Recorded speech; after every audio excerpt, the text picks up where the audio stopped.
thank you for helping me. But you can go now. I'll be fine. You sure about that?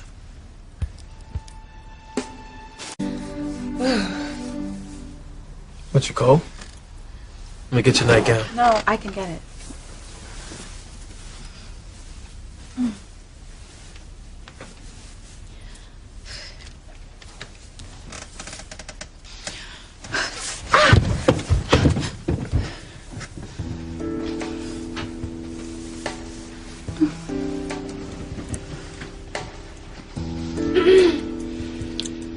Simone?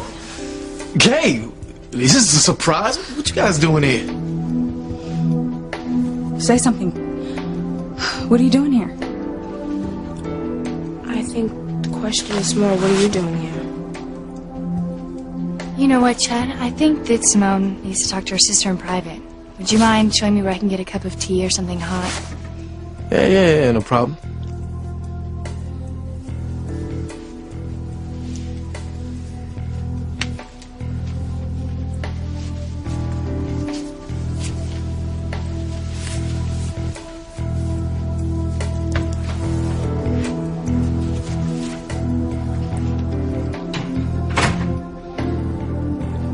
What's the matter? What's the matter? Do you really have to ask?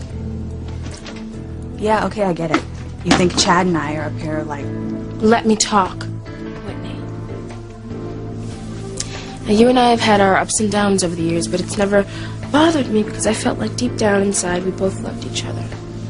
Well, of course we do, Simone. We're sisters. Even though we aren't anything alike. But that's okay, too, because I felt like we respected each other. You knew who I was, and I knew who you were. I do. You do. No, see, that's the problem. It seems like I don't know you at all.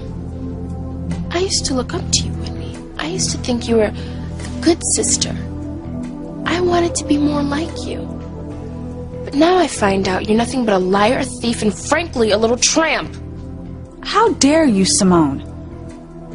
Look, you have the complete wrong idea about what's going on up here with me and Chad. You knew I liked Chad. How could you do this to me? What kind of sister are you? Look like Simone.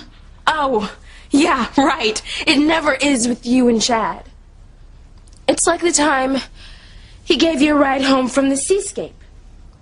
And you swore up and down it was just a lift home.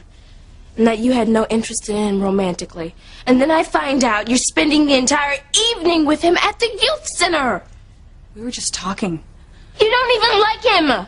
You put him down and you act like you're too good for him. And then when I disagree, you go on and on about how I should not get mixed up with him. And then you even threaten to tell Mom if I go anywhere near him. Now I know why. It's so you won't have any competition when you go after him yourself. Oh, please. That is not true. You know what, Whitney? I don't believe you. And if you think you're going to get away with this, you are wrong. I wonder how Mom and Dad would react if I told them you were up here in the cabin alone with Chad. You know, Dad would be very disappointed in his #1 daughter.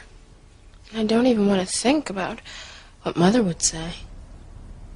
Look, now you listen to me, little girl. I am going to tell you this one last time. There is nothing going on between me and Chad Harris here, okay? It's not even like we're up here by ourselves.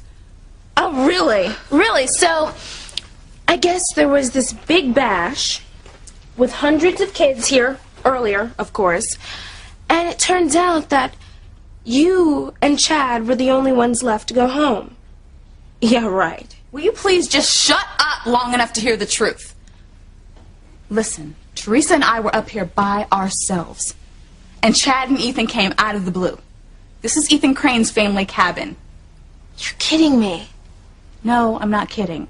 Teresa had been here before on an errand for Ethan's father. When we couldn't get our room at the ski lodge, she remembered that this place was close by, and she had a key. Okay, and then Chad and Ethan showed up, and you couldn't leave because... Well, we tried to. Ethan even gave us one of the Crane cars so we could get back home. But we ran into a little problem called an avalanche, You do believe that there was an avalanche, don't you? Yes, I do. Teresa and I almost died, Simone. We were buried under the snow until Ethan and Chad saved us. Oh my God. That's how I hurt my leg. And we had to come back here. Teresa and I were still going to leave first thing in the morning. So, you and Teresa were sleeping in this room? Yes, Simone, of course. Look, you can ask her if you don't believe me. And the only reason that Chad was here just now is because I slipped when I was getting ready to get in the shower because of my leg. He helped put me back in bed. That's all you saw. That's all you walked in on. So you're really telling the truth? Yes, I am. There's nothing going on between us. I guess I jumped to some pretty wild conclusions, didn't I? Yeah, way wild. I'm sorry.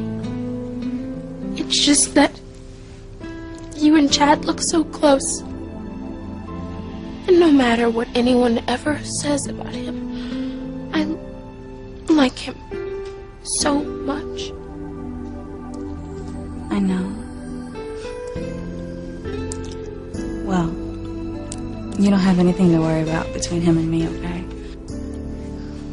I've been completely miserable, stuck up here with him. I can't wait to get back home. I guess I should have never doubted you. You're my sister. You would never do something so rotten to me. I'm sorry. You must be so mad at me. No, I'm not mad at you, honey. I love you.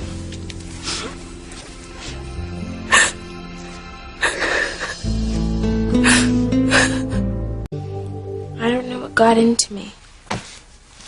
I know you'd never do something so underhanded as trying to steal the guy I like away from me. No, I wouldn't. Is that Teresa's dress? It's beautiful. Oh, yeah, it is. Actually, it's Ethan's sister's. Why is it out? Let me guess. I bet that's the dress that you wore to your special dinner with the guys. What special dinner? It wasn't a big deal, Simone. Oh, that's not what Chad said. Didn't Whitney tell you about that, Simone? No, Whitney didn't tell me about that. Must have been pretty amazing. Apparently, Chad and Ethan dressed up like Italian waiters and made this fantabulous dinner for Teresa and your sister. Why didn't you tell me about that? Because there wasn't anything to tell. Oh, come on, Whitney. I mean, how often is it that you're laid back enough to sing in front of other people? You sang? Yeah, apparently Chad says she has the voice of an angel. It really must have been an incredible time.